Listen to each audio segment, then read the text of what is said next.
Vamos a empezar con la siguiente parte de la exposición del planteamiento del problema.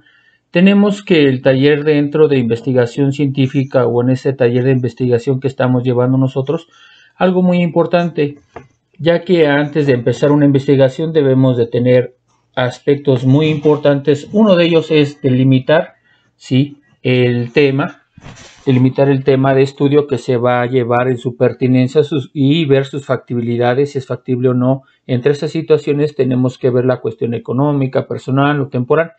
Pero hay algo muy importante también. Tenemos que seleccionar las muestras o ver en la cuestión. Aquí le vamos a aplicar la investigación científica en este aspecto. ¿Qué tipo de grupos, extractos, niveles socioeconómicos, educacionales? Algo que tenemos que ver también, el lugar de la investigación que vayamos a tener, si va a ser en un lugar específico, muestreo, qué tipo de cantidad de gente vamos a elaborar.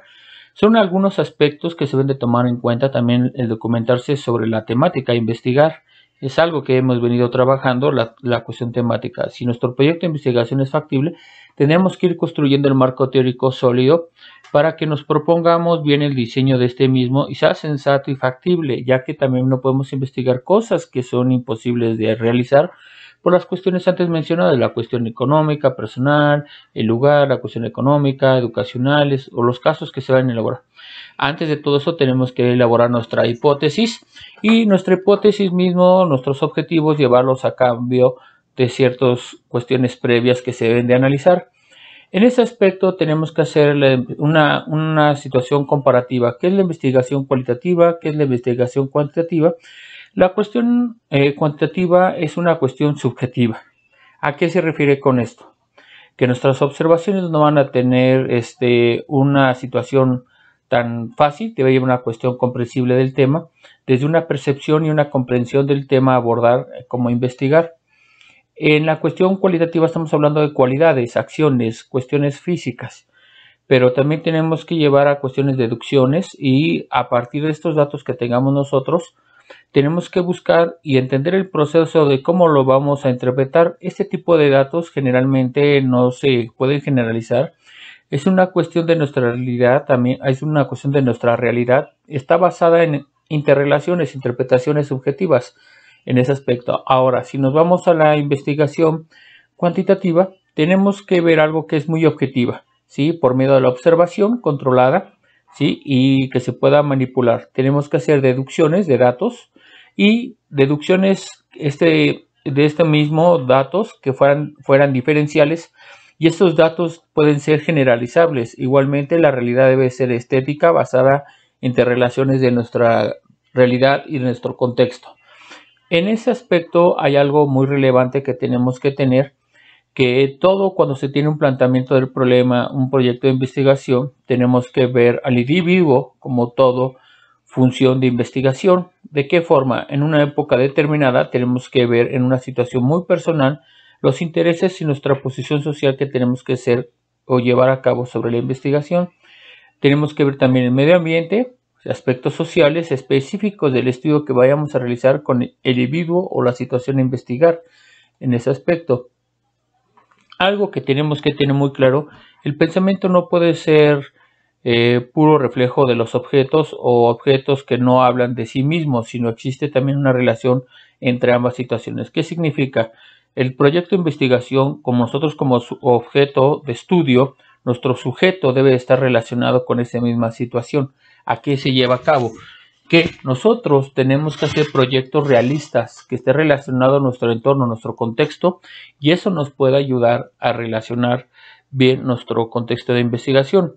Otro aspecto muy relevante que es la distinción de niveles de concepción de la realidad. ¿A qué se refiere esto?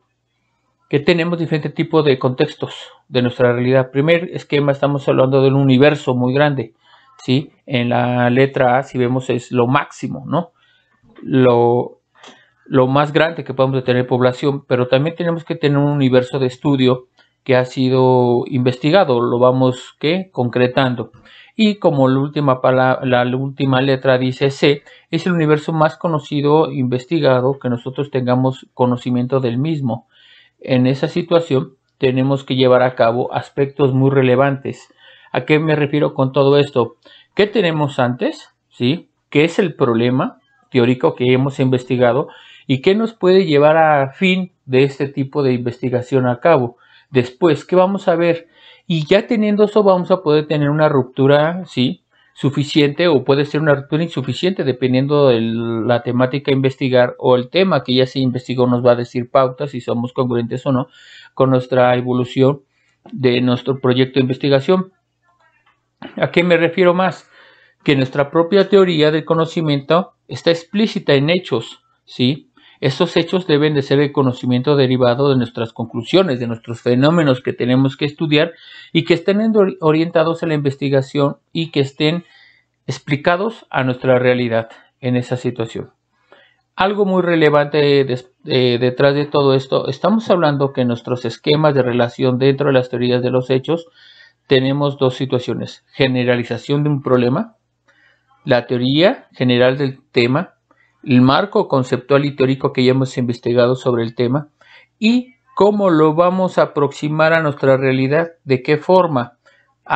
En ese aspecto tenemos que tener que nuestra teoría, tenemos que tener una observación, el manejo de los conceptos y una hipótesis, y unas hipótesis, y estas mismas hipótesis deben de tener variables que lo estén generando el hecho como fenómeno, ¿no? El que esté lloviendo, ¿por qué uno dice? ¿Por qué va a llover? Pues porque haces hipótesis, seguro la temperatura, el clima, la altura, el mes que estamos, ciertas situaciones que te deben de llevar a generar variables, hipótesis del fenómeno a que se vaya a ocurrir dentro de nuestra teoría.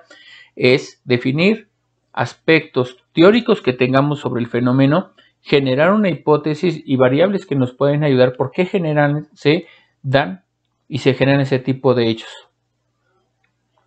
Algo muy importante, que para tener nuestro proyecto de investigación tenemos que tener algo: título, planteamiento del problema, cómo lo vamos a plantear, cuál es la problemática, vamos a delimitar en nuestro estudio, nuestra investigación de estudio, a qué tipo de población se lo vamos a aplicar, la justificación a qué se refiere, quiénes van a ser los beneficiados de este tipo de proyectos que anteriormente les explicaba, y el planteamiento y la formulación de objetivos: objetivo general, objetivo particulares, ¿sí? Y estos cómo se redactan. También es muy importante decir que los objetivos tanto particulares y generales se redactan de diferente forma utilizando la taxonomía de Bloom de los verbos de acciones. En ese aspecto, ¿qué más tenemos que tener? Nuestro marco teórico, los antecedentes que van en esto, los conceptos que se usan, que varios autores nos tienen que decir, definiendo cómo se llevan llevando a cabo, y nuestras variables, hipótesis, cómo se están llevando a cabo cada una de ellas utilizando una metodología de la investigación. Algo muy relevante en este aspecto es llevar a cabo el esquema de los objetivos, y este tipo de esquema nos van a ayudar a nosotros en un momento a tener muy delimitado nuestra investigación. ¿Esto a qué se refiere? El marco teórico. Tenemos que investigar primero sobre el tema que vamos a investigar. De ahí nos tiene que surgir la idea. De esa idea tenemos que plantear el problema, recolectar información que hemos venido haciendo, diseñar nuestro proyecto de investigación y definir el terreno de campo de acción al estudio, y recopilar los datos propios que nos pueden llevar a un análisis de trabajo de gabinete y al final tener un trabajo final. Algo muy relevante dentro de este tipo de proyectos es que deben de reposar en 4 pilares. Uno de ellos es el sujeto, como les comentaba, y el sujeto debe de estar relacionados a la matemática, y los medios de instrumentos que vamos a utilizar para utilizar la interpretación, la recolección de datos, y este mismo tipo de técnica nos tienen que ayudar a recabar, pero también de una forma que nuestra información sea más verídica. Para terminar, los objetivos de investigación son los productos académicos y la formulación teórica y la solución del problema que queremos encontrar respecto a lo que nos viene presentando. En ese aspecto tenemos métodos y técnicas de la investigación que nos pueden ayudar. ¿De qué forma? Una de dos es la observación, la entrevista, la historia, grupos focales, encuestas y sondeos. Estos tipos de instrumentos son los que nos van a ayudar a nosotros a poder interpretar y utilizarlas en el diferente tipo de investigaciones sociales que son necesarias para reconocer, ¿sí?, reconocer el fenómeno social y cultural que vayamos a investigar. Cada una de estas tipos de herramientas son variables, ¿sí?, y son muy específicas a utilizar durante el proceso de evaluación de tu proyecto. Ningún método, ninguna técnica sí debe de ser objetivo de una realidad social. No podemos decir que es la absoluta verdad, sino se deben de utilizar diferentes tipos de herramientas para tener una interpretación, y ese tipo de información nos tiene que dar una proporción de nuestra visión más cercana y relativa, y que sea muy objetiva y confiable lo que estamos tratando de investigar en ese aspecto. Venimos terminando ya casi. En esta situación viene la observación directa del participante, indirecta, sí, y la libre, la no estructurada. En ese tipo de investigaciones tenemos que llevar la observación, los métodos clásicos de la investigación, sí, tanto en una investigación social, el terreno que vamos a aplicar el proyecto de investigación debe tener sentido con los datos que hemos investigado teóricamente. Este tipo de observaciones siempre usualmente los participantes tienen como objetivo no la violación de intimidades, de secretos, de grupo, sino que simplemente se dedican a observar y utilizan la memoria individual o colectiva para crear un fin de análisis, de explicativo sobre los hechos. Yo veo un fenómeno, me paro, lo analizo y trato de ver cómo se generaliza, qué lo está provocando, qué es lo que está llevando a que se esté presentando ese tipo de fenómenos. Algo muy importante tenemos que tener, que las observaciones las tenemos que dar una traducción, una interpretación, lo que les comentaba, usando el diálogo, sí, entre nosotros, el silencio, y un lenguaje de silencio que va más a la retroalimentación de nosotros y debe ser muy objetiva y no caer en la situación subjetiva. En ese aspecto, nosotros como observadores, a lo que vamos a observar como objeto, tenemos que tener esta misma interpretación realizado, sí, con un mínimo esfuerzo en ese aspecto. Algo para hacer el autoanálisis de este tipo de proyectos, es muy importante llevar a cabo ciertos puntos existenciales que debe de ser el destino de nuestra investigación.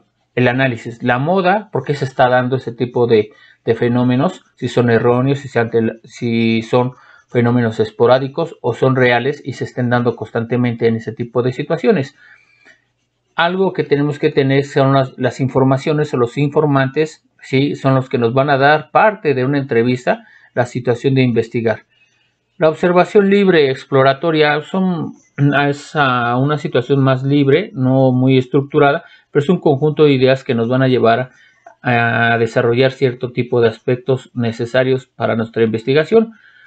Tenemos que este tipo de investigaciones deben de ser utilizadas también la observación participante, sí, debe ser muy profunda. Este tipo de grupo está mediante la inserción de un participante que esté dentro del fenómeno realmente, y que este participante tenga una relación con el mismo fenómeno que les comentaba, pero que sea muy real y que nos pueda ayudar a la interpretación del mismo. Como vieron, son diferentes tipos de temáticas que se deben de exponer dentro de este tipo de situaciones de la observación no estructurada. También tenemos el no participante, es aquel que pasa y le pregunta si ha visto algún fenómeno o no. Tiene una estructura, pero no es mediática, no es para profundizar el tema, sino para mejorar los conocimientos que uno tiene en esa situación. Como vieron, es de suma importancia que al terminar esto me hagan sus preguntas y dudas para cuestionar y dudar en este tipo de situaciones. Tenemos la plataforma de Edmodo para seguir trabajando. Gracias.